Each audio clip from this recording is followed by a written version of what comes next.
ನಾನು ಆ ಲೀಡರ್ಗಳ ಬಗ್ಗೆ ನಂಬಿಕೆ ಇಲ್ಲ. ಈಗ ಯಾರು ಯಾವ ಬೂತ್ ಅಲ್ಲಿ ಲೀಡ್ ಕೊಡ್ತಾನೆ ಅವನು ಮಾತ್ರ ಲೀಡರ್ ಅಂತ ನಾನು ಮುಂದಕ್ಕೆ ಲೆಕ್ಕಾಚಾರ ಹಾಕುತ್ತಾನು. ಅವ್ರವ್ರ ಬೂತ್ ಅಲ್ಲಿ ಚಂದ್ರಶೇಖರ್ ನಿನ್ಗೂ ಹೇಳ್ತಾ ಇರೋದು ಇಷ್ಟೇ, ದೇವರಾಜಂಗೂ ಹೇಳ್ತಾ ಇರೋದು ಇಷ್ಟೇ, ದೇವರಾಜ್ಗೂ ಹೇಳ್ತಾ ಇರೋದು ಇಷ್ಟೇ. ಎಲ್ಲ ಯಾರ ಲೀಡರ್ಗಳಿದ್ದಾರೆ, ಎಲ್ಲ ಲೀಡರ್ಗಳಿಗೆ ಮಾಜಿ ಶಾಸಕರು ಇದ್ದಾರೆ, ಪ್ರಕಾಶ್ ಇದ್ದಾರೆ, ಎಲ್ಲ ಲೀಡರ್ಗಳಿಗೂ ನಾನು ಹೇಳೋದಿಷ್ಟೇ. ಎಲ್ಲ ಬ್ಲಾಕ್ ಪ್ರೆಸಿಡೆಂಟ್ಸು, ಎಲ್ಲ ಲೀಡರು, ಮಾಜಿ ಜಿಲ್ಲಾ ಪಂಚಾಯತಿ ಮೆಂಬರ್ಗಳು, ತಾಲೂಕ್ ಪಂಚಾಯತಿ ಮೆಂಬರ್ ಏನೇನು ಹಂಚ್ಕೊಂಡಿದ್ದೀರಿ ಆ ಹಂಚ್ಕೊಂಡಿದ್ರಲ್ಲಿ ಆ ಬೂತ್ಗಳಲ್ಲಿ ಮೆಜಾರಿಟಿ ಬಂದಾಗ ಮಾತ್ರ ಲೀಡರು, ಇಲ್ಲ ಅಂದ್ರೆ ನಮ್ಮ ಹತ್ರಕ್ಕೆ ಬರಕ್ ಹೋಗ್ಬೇಡಿ, ಈ ಖಾದಿ ಬಟ್ಟೆ ಬಿಟ್ಬಿಡಿ ಅಷ್ಟೇ. ಅಷ್ಟೇ ಹೇಳ್ತಾರೆ. ನಿಜ ಸ್ವತಃ ಅವ್ರ ಊರಿಗೆ ಅವನು ಮೆಜಾರಿಟಿ ಕೊಡಲಿಲ್ಲ ಅಂದ್ರೆ ಸ್ಟೇಜ್ಗೆ ಯಾಕೆ ಬರ್ಬೇಕು? ಅವನು ಅಲ್ಲೇ ಕೆಳಗಡೆ ಕೂತ್ಕೊಳ್ಳೋದ್ ಮೇಲೂ. ನನಗೆ ಯಾವ ಬೂತ್ ಅಲ್ಲಿ ಲೀಡರ್ ಕೊಡ್ತಾನೆ ಅವನೇ ಲೀಡರ್ ನನ್ನ ಲೆಕ್ಕ. ಆಯ್ತಾ? ಆ ರೀತಿ ನೀವೆಲ್ಲ ಸೇರಿ ಕೆಲಸ ಮಾಡಬೇಕು. ಇವತ್ತು ಈ ಎಲೆಕ್ಷನ್ ಇದೆಯಲ್ಲ, ಈ ಹಾಸನ ಮತ್ತು ಮಂಡ್ಯ ಮತ್ತು ಬೆಂಗಳೂರು ಗ್ರಾಮಾಂತರ ಜಿಲ್ಲೆಗೆ ಮತ್ತು ರಾಜ್ಯಕ್ಕೆ ಒಂದು ಹೊಸ ದಿಕ್ಕನ್ನು ಕೊಡುವಂತ ಒಂದು ಚುನಾವಣೆ. ಈ ಚುನಾವಣೆ ಜನತಾದಳ ಮುಗಿದೋಗ್ತಿತ್ತು. 18 ಸೀಟ್ ಬಂದ್ರು. ನಾವೇ ಸೇರಿ ನಾವೇ ಕಿಂಗ್ ಮೇಕರ್ ಅಂತಿದ್ರು. ಅದಕ್ಕೆ ನಾನು ಸಿದ್ದರಾಮಯ್ಯನವ್ರು ಹೇಳ್ದೋ, ಏನೆಲ್ಲ ಎಲೆಕ್ಷನ್ ಮುಂಚಿದಾಗ ಎಲ್ಲರೂ ಮಾತಾಡೋರು, ಇಲ್ಲ ಸ್ವಲ್ಪ ಅಡ್ಜಸ್ಟ್ ಮಾಡ್ಕೊಳ್ಳಿ, ಸ್ವಲ್ಪ ಮಾತು ಕಡಿಮೆ ಮಾಡಿ, ಅವರು ಬೇಕಾಗ್ಬೋದು ಅಂದ್ರು.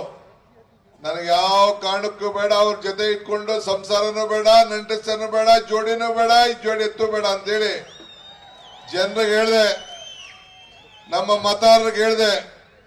ನನ್ನ ದೇವರಲ್ಲಿ ಪ್ರಾರ್ಥನೆ ಮಾಡ್ಕೊಂಡೆ, ಏನಂತ, ನಮ್ಮ ಕಾಲ ಮೇಲೆ ನಾವು ನಿಂತ್ಕೊಂಡು ಸರ್ಕಾರ ರಚನೆ ಮಾಡಬೇಕು ಅಂತ ಶಕ್ತಿ ಕೊಡಪ್ಪ ಅಂತೇಳಿ ಚುನಾವಣಾ ಮುಂಚಿತವಾಗಿ ಹೇಳಿದೆ. 136 ಸೀಟು ಕಾಂಗ್ರೆಸ್ ಪಾರ್ಟಿ ಗೆಲ್ತದೆ ಅಂತ. ಬಂತೋ ಇಲ್ವೋ? ಆದ್ರೆ ನನಗೆ ವಿಶ್ವಾಸ ಇತ್ತು ದೇವರಾಜ್ ಗೆಲ್ತೇನೆ ಅಂತ. ಯಾರು ಕಾಲ ಹಿಡಿದ್ರೋ ಕೈ ಹಿಡಿದ್ರೋ ಗೊತ್ತಿಲ್ಲ, ದೇವರಾಜ್ ಸೋತೋಗ್ಬಿಟ್ಟ. ಇಲ್ಲಾಂದ್ರೆ 7ಕ್ಕೆ 7 ಕಾಂಗ್ರೆಸ್ ಪಾರ್ಟಿ ಬರ್ತಿತ್ತು. ಇರ್ಲಿ, ಅದನ್ನ ಆಮೇಲೆ ಮಿಕ್ಕಿದ ವಿಚಾರ ಮಾತಾಡೋಣ. ಈಗ ತಮ್ಗೆ ನಾನು ಕೇಳೋದಿಷ್ಟೇ, ಇನ್ನೊಂದು ಸುವರ್ಣ ಅವಕಾಶ ನಿಮ್ಗೆ ಬಂದಿದೆ. ಇದು ಸ್ವಾಭಿಮಾನದ ಪ್ರಶ್ನೆ.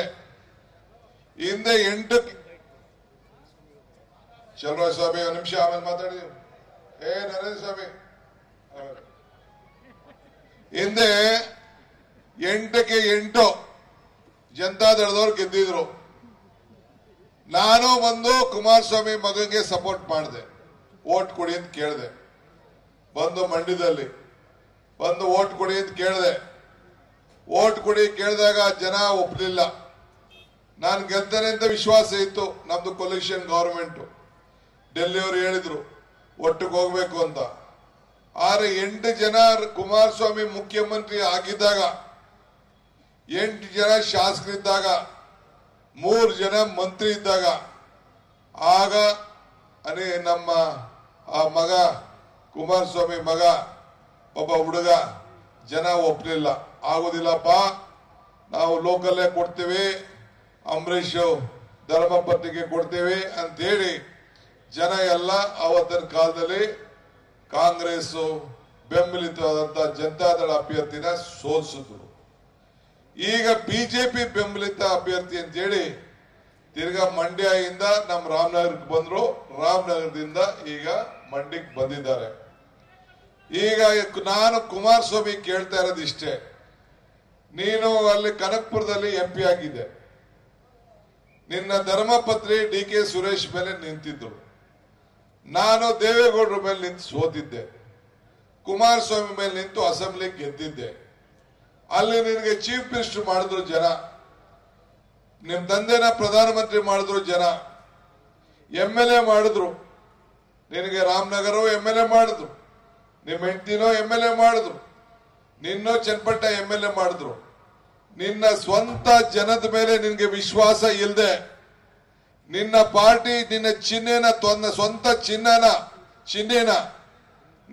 ನಮ್ಮ ತೆನೆ ಎತ್ತ ಹೆಣ್ಮಗಳನ್ನ ನೀನು ಮಾರ್ಬಿಟ್ಟು ಎತ್ಕೊಂಡೋಗಿ ನಿನ್ನ ಇದನ್ನ ಬೆಂಗಳೂರು ರೂರಲ್ ಅಲ್ಲಿ ಬಿಜೆಪಿಗೆ ನಿಲ್ಲಿಸ್ಬಿಟ್ಟು ಇಲ್ಲಿ ಬಂದು ದಳದ ಸಿಂಬಲ್ ಅಲ್ಲಿ ನಿಂತಿದ್ಯಲ್ಲ, ಈ ಜನತಾ ದಳದ ಕಾರ್ಯಕರ್ತರು ಮುಂದಕ್ಕೆ ಅವ್ರ ಭವಿಷ್ಯ ಏನಾಗಬೇಕು ಅನ್ನೋದನ್ನ ನೀವು ಉತ್ತರವನ್ನ ಈ ಸಂದರ್ಭದಲ್ಲಿ ಜನತೆಗೆ ಹೇಳ್ಬೇಕು.